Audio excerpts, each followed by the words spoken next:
요한일서 3장 10절 하나님의 자녀와 악마의 자녀는 이렇게 뚜렷이 드러납니다.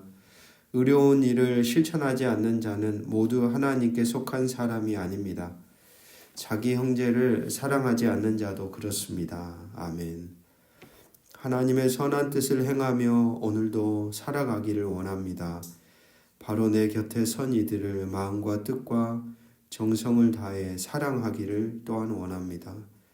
주여, 오늘도 우리 안에 당신의 풍성한 충만한 사랑과 자비를 부어주시고 마르지 않는 샘과 같은 존재로 그 사랑을 흘러가게 하는 복의 통로가 되게 하여 주옵소서.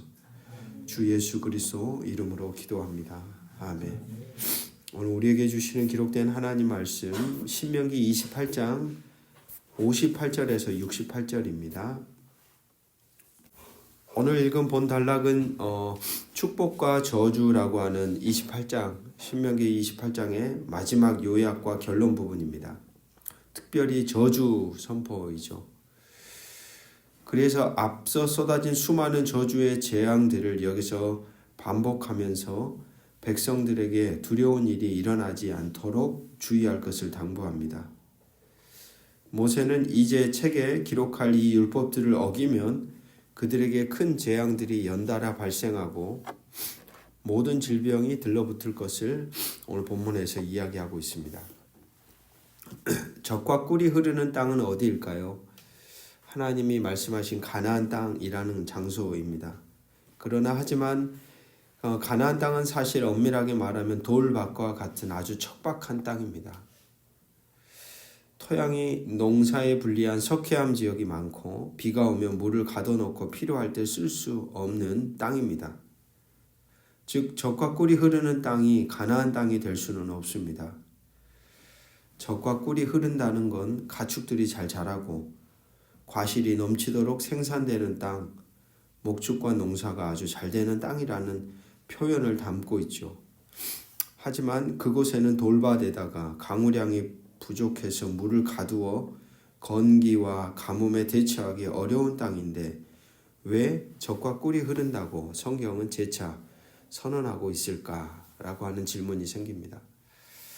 사실 젖과 꿀이 흐르는 땅은 이집트 나일강 문명의 출발지와 같은 나일강 문명, 그리고 메소포타미아 문명의 시작이었던 티그리스 유프라테스 강, 바로 그런 땅들이 사실 비옥한 땅이죠.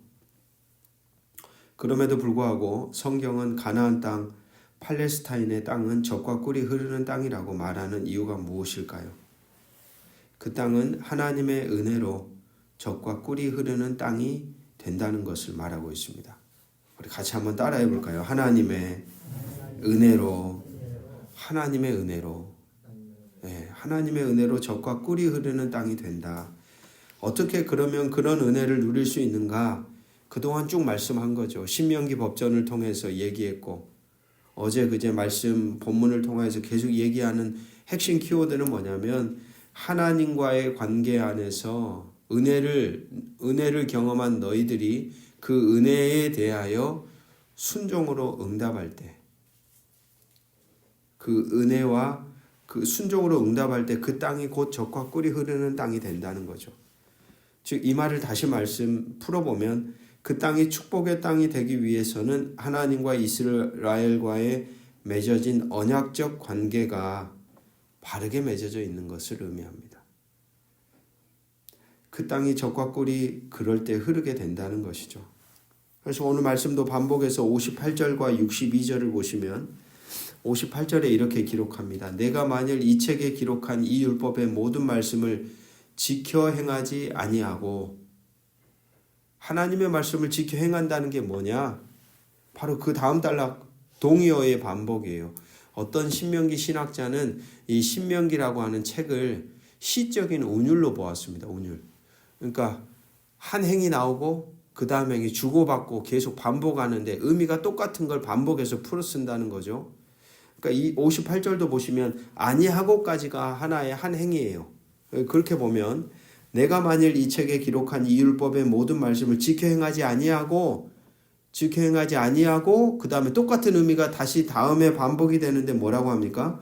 내 하나님 여호와라는 영화롭고 두려운 이름을 경외하지 아니하면. 그러니까 이 말은 뭐냐? 하나님의 율법의 말씀을 지키지 아니하는 것이 곧 뭐와 똑같다는 거예요? 하나님을 두려운 이름을 경외하지 않는 것과 똑같다는 거예요.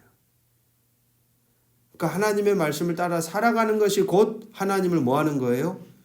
두려워하고 경외하는 삶이라는 거예요. 62절에도 보면 너희가 하늘의 별과 같이 많을지라도 내 하나님 여호와의 말씀을 청종하지 아니하므로 남는 자가 얼마 되지 못하리라. 여러분, 관계라는 건 늘 변합니다. 저는 이 대목을 보며 우리 구원도 비슷하다고 생각합니다. 예수를 믿고 우리는 하나님의 자녀가 되지만 우리가 눈 감는 날까지 사실 그 자녀된 관계, 하나님과 우리와의 관계는 지켜가야 하는 거죠. 왜요? 중간에 탈선할 수 있거든요. 중간에 무너질 수 있거든요. 관계에는 늘 긴장이 있습니다. 왜냐하면 인격적인 존재 사이에는 늘 유혹이 많아요. 변화가 일어나는 거죠. 바로 그러한 인간의 특성을 잘 아시는 하나님은 완벽한 땅을 주시지 않습니다. 척박한 땅이에요. 불완전한 땅이에요. 그리고 늘 벗어나기 쉬운, 버려버리기 쉬운, 늘 쉽게 생각하기 쉬운, 그렇지만 가장 소중한 하나님과 저들과의 관계 안에서 그 땅이 진정으로 젖과 꿀이 흐르는 땅이 되어져 가길 원했던 겁니다. 여러분, 늘 우리가 쭉 지금까지 읽어왔듯이 신명기 말씀을 보면 신명기의 말씀의 법전을 따라 그대로 그 땅에 살아가는 사람들이 살아가면 그 세상은 너무 아름다운 세상이 되는 거예요. 행복한 사람들이 많은 거예요. 한 명도 낙오되지 않고 같이 연결돼서 위로받고 소망을 얻고 함께 살아가는 공동체가 되는 거예요. 그것 자체가 뭐예요? 젖과 꿀이 흐르는 땅이 되는 거죠.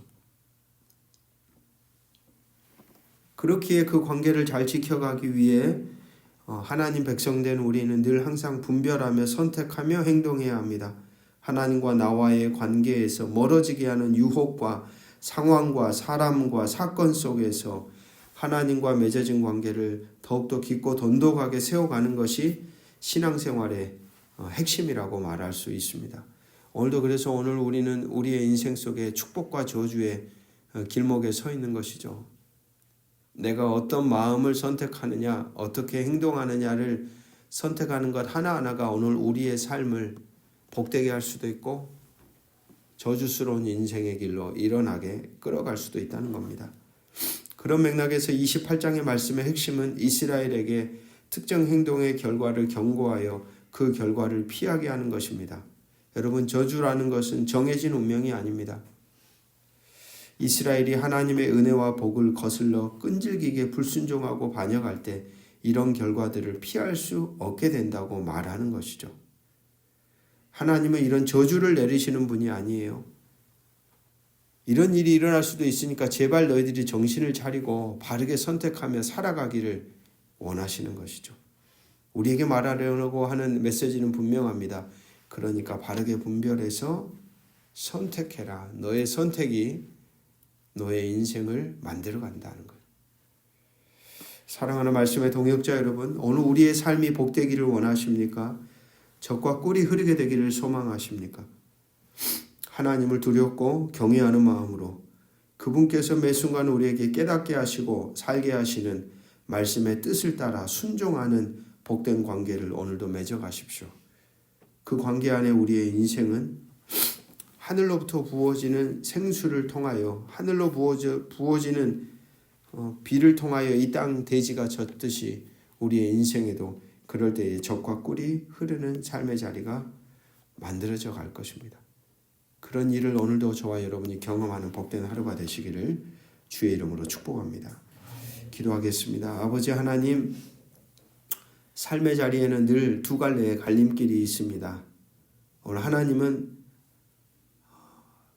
불안하고 두려운 마음으로, 걱정스러운 마음으로 이스라엘 백성들, 출애굽 2세대 사람들을 향해 말하고 있는 것이죠. 너희들이 잘못 선택할 때에는 이렇게 어긋날 수 있다. 복된 나와 맺어진 관계 안에 거하라고 말입니다.